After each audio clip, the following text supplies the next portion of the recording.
suis Alain Monteux, président de Tunstall Vitaris. Tunstall Vitaris, c'est le premier téléassisteur français avec 250 000 usagers connectés tous les jours à nos services.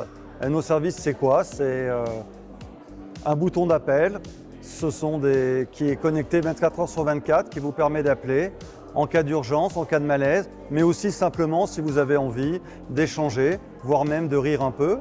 Et après, ce sont plein de périphériques connectés pour sécuriser la maison, pour vous sécuriser plus, pour vous sécuriser à l'extérieur, parce que pour rester chez soi longtemps, il faut aussi sortir, et puis aussi pour vous apporter du lien social et des services à domicile.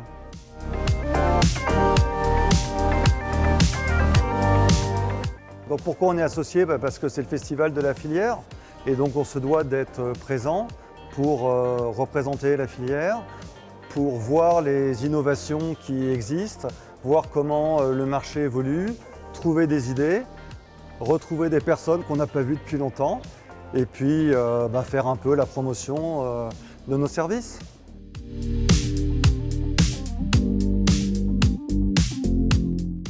Alors la téléassistance, elle est principalement connue pour être un service réactif. Ce qui est connu, j'appuie sur le bouton d'appel, il y a quelqu'un qui répond, vous êtes tombé, je mets en place des services et les services de secours arrivent à votre domicile. L'idée avec les nouvelles technologies et notamment avec l'intelligence artificielle, c'est de se dire comment on peut mettre en œuvre des solutions avant qu'il se passe quelque chose de grave. Donc c'est comment on passe d'une téléassistance réactive à une téléassistance préventive. Et nous, c'est ce qu'on est venu présenter aujourd'hui. Téléassistance préventive, mise en place de plans d'action avant qu'il arrive quelque chose de grave pour essayer de prévenir la chute au maximum par exemple.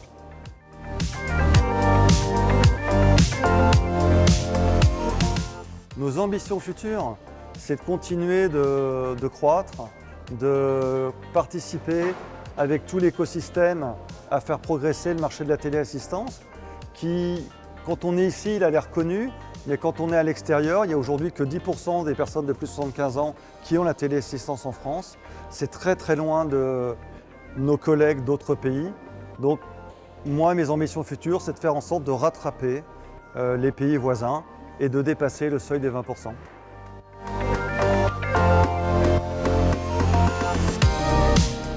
Donc ce qu'on peut me souhaiter pour la suite, beaucoup de chance, beaucoup de réussite, parce qu'il en faut, de trouver les bons partenaires pour avancer ensemble et arriver à faire que la téléassistance soit vraiment une solution de masse.